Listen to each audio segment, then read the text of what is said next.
శ్రీ గురుభ్యో నమః. జయ గురుదేవ్.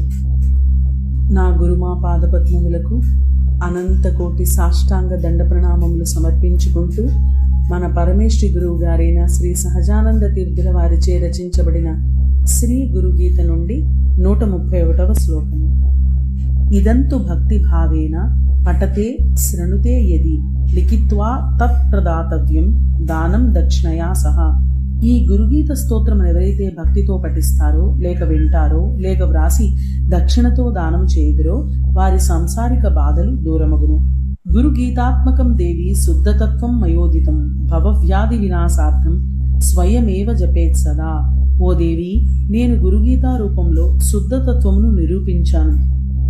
జరామరణ రూపములైన సంసార రోగముల నుండి ముక్తి పొందుటకు ఎల్లప్పుడూ ఈ గురుగీతా స్తోత్రమును పారాయణ చెయ్యవలెను. గురుగీతాక్షరైకం తు మంత్రరాజమిమం జపే అన్యేచ వివిధా మంత్రా కలాం నార్హంతి షోడసీ. గురుదత్తమైన మంత్రమును జపించుచు ఎవరైతే గురుగీతలోని ఒక అక్షరమును జపించెదరో వివిధ అన్య మంత్రములు గురుమంత్రము యొక్క షోడశ కళలోని ఒక కళ కంటే తక్కువ శక్తిని కలిగి ఉండును, అనగా ప్రభావవంతము కాదు. అనంత ఫలమాప్నోతి గురుగీత జపేనతు సర్వపాప ప్రశమనం సర్వదారిద్ర్యనాశనం. గురుగీతా పఠనం వల్ల విశేష ఫలము ప్రాప్తించును, పాపములన్నీ నశించును, మరియు సర్వదారిద్ర్యములు నశించును.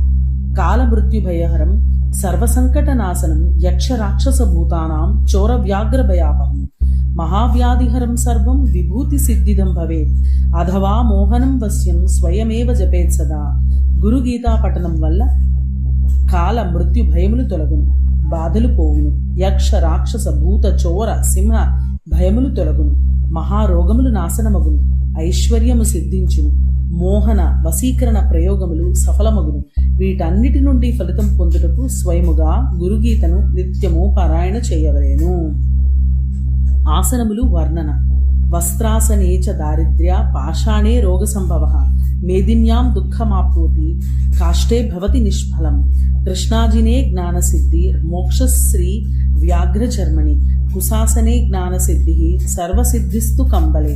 కుశైర్వా దుర్వయాదేవి ఆసనే శుభ్ర కంబలే ఉపవిశ్య తతో దేవి జపేదేకాగ్ర మానసః.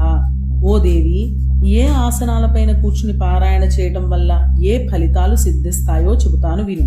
వస్త్రాసనం దారిద్ర్యాన్ని, రాతి ఆసనం రోగాన్ని, భూ ఆసనం దుఃఖాన్ని ఇస్తుంది. చెక్క ఆసనంపై పారాయణం నిష్ఫలమవుతుంది.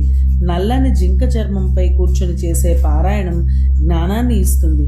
పులి చర్మ పారాయణం మోక్షదాయకం, లక్ష్మీదాయకం. దర్భాసనం జ్ఞానసిద్ధినిస్తుంది. గొంగళిపై కూర్చుని చేస్తే పారాయణ సర్వసిద్ధులను ఇస్తుంది. ఆసనం యొక్క రంగుల వర్ణన. ధ్యేయం శుక్లం చ శాంత్యర్థం వస్యే రక్తాసనం ప్రియే అభిచారే కృష్ణవర్ణం పీతవర్ణనం ధనాగమే. శాంతి కొరకు తెల్లని ఆసనంపై కూర్చొని ధ్యానం చేయలేను. వశీకరణ కొరకు ఎర్రని రంగును, అభిచార ప్రయోజనములకు నల్ల రంగును, ద్రవ్య ప్రాప్తి కొరకు పసుపుపచ్చ రంగు ఆసనములను ఉపయోగించవలెను. ఓం శ్రీ గురుభ్యో నమః. సర్వం శ్రీ గురుచరణారవిందార్పణమస్తు.